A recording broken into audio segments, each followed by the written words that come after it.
Hey there guys, alright, today we are back with some more geography now. This time we're on to Guinea-Bissau.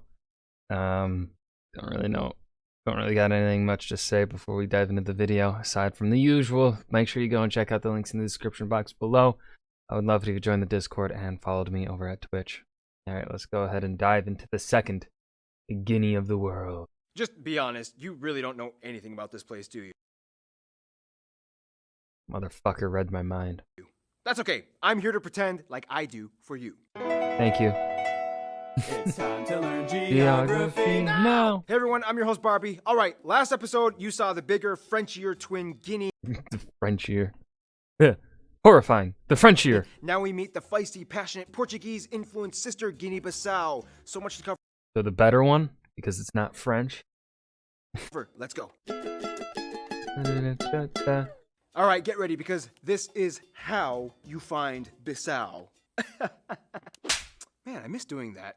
Thank you. You're welcome. First of all, the country is located in West Africa off the coast of the Atlantic Ocean, bordered by Senegal to the north and Guinea to the east and south. The country is divided into 8 regions, with the capital Bissau being classified as an autonomous sector. The country is about the size of Switzerland and is kind of shaped like 2 fingers sprinkling salt. Guinea-Bissau is one of the only few countries that doesn't have a You know what? I can see that one. Yeah. northernmost point, as part of the northern border with Senegal just is a flat line that technically is the northernmost border. Also, the southernmost tip of the Tombali region splits a peninsula with Guinea. There are only 6 main airports with the occasional airstrip inland, the largest ones being Bissau's Osvaldo Viareiro International and Boubaké Airport located on Boubaké Island. Now, when you look at the country, the most notable region would have to be off the coast. These little beauties, the remote islands known as the Bijagos, an archipelago of 88 islands and islets. This is the sprinkled salt part of Guinea-Bissau. No, I'm not gonna do a Salt Bay reference. These islands are the crown jewel You kinda of just did. Guinea-Bissau. Only about 20 of the islands are inhabited year-round, the most populated one being Boubaké, which holds the administrative capital. Otherwise, islands like Bolama, Karache, Formosa, Roja, Una, Caravella, and Durango, where they used to bury all their kings and queens, all have their own small towns and charm that draw in tourists. And by tourists, I mean like 3 Portuguese people on a layover to the Marieiras. Otherwise, some notable spots of interest might include places like Old Town Bissau Velho, the old capital Bolama Polon de Bra, the statue of Amilcar Cabral, Porto Pijuiti, the old presidential palace with a bombed out roof. People can visit but are advised not to go in because there's like a lot of bats there. The National Ethnographic Museum, and Fortaleza de Moura, which holds Mediterranean style buildings but is unfortunately on military ground and therefore off limits. But if you make friends with the guards, you can kind of sneak in. Now the country is fascinating, but the problem is car travel. Because the country is made up of one giant river estuary, driving will always take you inland to get anywhere. This also makes things interesting when it comes to economics, such we will discuss in.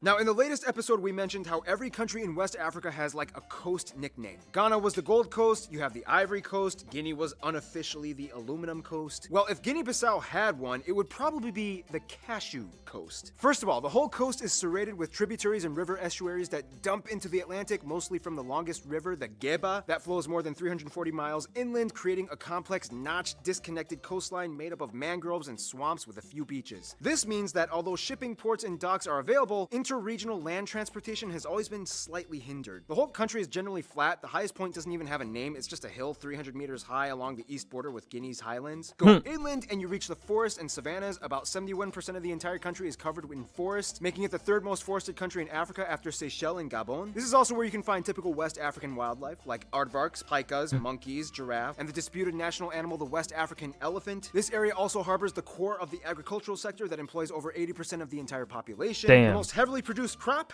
Cashews! No, like seriously, over 90% of all their exports are made up of nut products, and cashews being the largest supplier. Now, economically love speaking, cashews. 2/3 of people live in poverty. This is partially because after certain Cashews are probably my favorite nut. Well, I do love me some peanut butter. Does that count?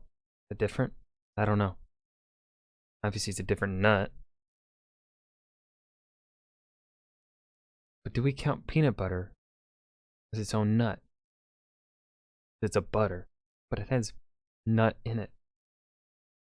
Suriname, it takes longer to register a new business here than anywhere else in the world, averaging out at 33 weeks.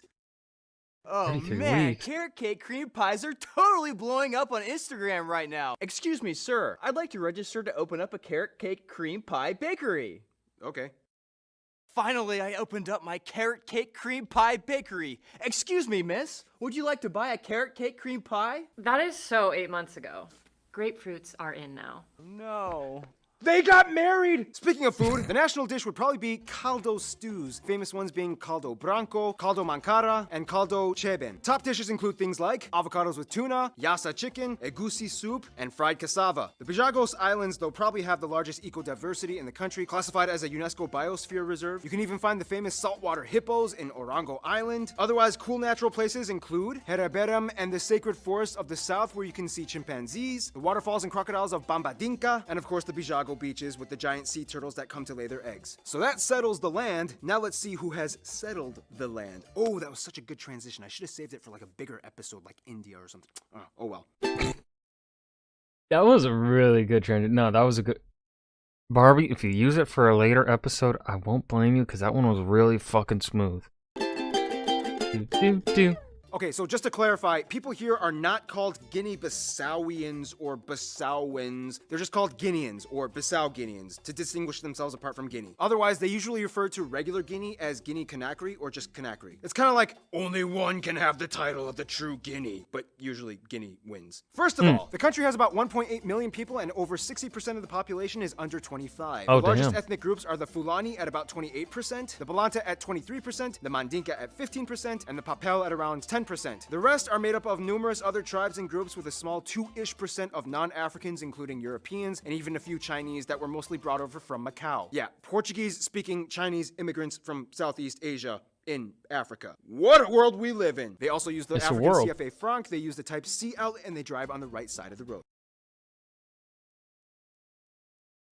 Hear that, Britain?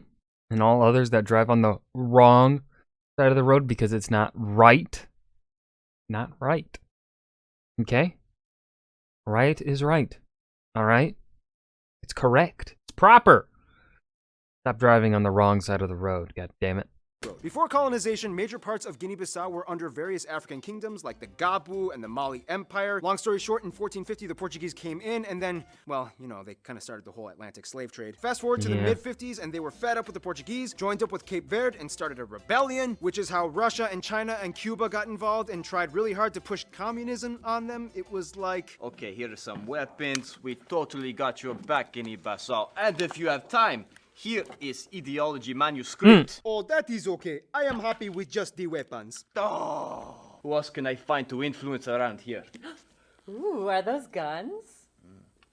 Finally, in the 70s, they gained independence, but instability has always been an issue. So far, no president has ever served a full 5-year term. Then there was a civil war in 1998 and 1999. Yada, yada, yada. It ended. Like many other African countries, Guinea-Bissau is made up of tribal and ethnic regions. The Fulbe, or Fulani, inhabit most of the center and east areas, with the Mandinka sprinkled in pockets amongst them. The Papel and Balanta are mostly coastal folk, along with the Felupe Jola. The Nalu people are in the south. And finally, the Bijagos people found on the islands. Oh, and by the way, the Bijagos is known for being home to an interesting matriarchal society in which women dominate the household and choose their husbands. Speaking of which, we've talked about the Mandinkas a few times before, but never really talked about the Fula or Fulani people. Basically, the Fulani are a major African ethnic group of about 25 million strong, covering parts of West Africa, mostly in the Sahel regions. The Fula are known for being the world's largest nomadic pastoral people group, famous for their bodado hats, braided and embellished hair, and interesting customs in which men put on face paint and sort of put on a beauty pageant off to impress female judges. Now, Guinea-Bissau is a Lusophone country, or Portuguese speaking. However, only about a fifth of the population actually speaks proper Portuguese. The majority of the people in the country speak, in addition to their own native tongue, a form of Guinean Portuguese Creole. For example, in Portuguese, you might say muito limpo, but in Guinea Creole, you might say limpo pus. Isso é muito quinte becomes isso e quinti wheat. Then they just have a bunch of African-derived words that have no derivative at all, like bagana, jungo, or singa-singa. Faith-wise, about 45% of the country is Muslim, about 30% follow indigenous beliefs like animism, and about 20% are Christians, with the remaining 5% being other or unaffiliated. Now, jumping on the controversy wagon, yes, Guinea-Bissau has some problems. For one, development is slow and typically doctors, nurses, and teachers go on strike. This in return affects the health and education system. Guinea-Bissau is also kind of like the gateway for South American cocaine to enter into Europe. Airport officials sometimes turn a blind eye and are easily bribed. Many times drug traffickers hide out their stashes on the Bijagos Islands. Everybody knows about it. Interpol has been on your case for decades. Otherwise, some of the most famous Bissau Guineans might include people like Aldmin Kala Cabral, the national hero from the War of Independence, João Nino Vieira, Jose Carlos Schwartz, Manecas Costa, Talata Embalo, Flora Gomez, Eneda Marta, and numerous football players like Patrice Evra, Bafetimbi Gomis, Bruno Martins Indi, and Eddie Gomez. Keep in mind, a lot of these players are very lightly connected to Guinea-Bissau and have either hardly ever or never even visited the country in the past few decades, but their countrymen still take honor and pride in them regardless. Speaking of people living abroad,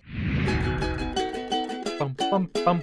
Guinea-Bissau is interesting because they're kind of like a Lusophone country that dislikes engaging with Portugal the most, even though they begrudgingly still do. Many Bissau Guineans still immigrate to Portugal, and even though things got crazy during independence, they are still economically dependent on them. China kind of pulls off the whole relationship thing that they do with pretty much all the other African countries. Hey, I'll build you a stadium and parliamentary building if you just pay back with exclusive rights to your resources like fishing and lumber. When it comes to their best friends though, Guinea-Bissau is part of the ECOWAS, or Economic Community of West African States. They're also part of the Lusophone nations as well, so all their Portuguese-speaking neighbors kind of get along with them pretty close. However, of this whole group, they would probably say Cape Verde is their best friend. Cape Verde was even at one point unified with Guinea-Bissau during the fight against the Portuguese. They share so much in common, they love visiting each other, and the two have been a happily married couple for decades. In conclusion, awesome. Guinea-Bissau is like Africa's small, relentless, developing, Portuguese-speaking, custom-maintaining cashew republic with some cool islands. Cashew Just Republic. toss your plans for opening up a bakery here. Stay tuned, Guyana is coming up next.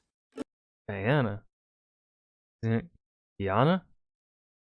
I don't know. That was Geography Now Guinea-Bissau. I don't think this... I don't know. I didn't feel this one as much as I...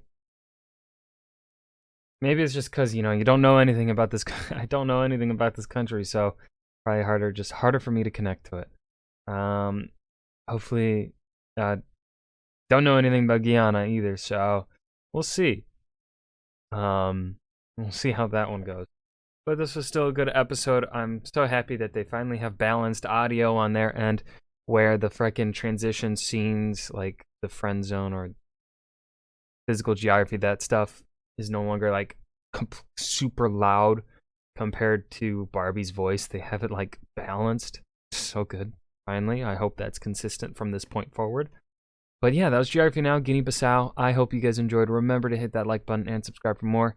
And I will see you guys in the next video. Peace.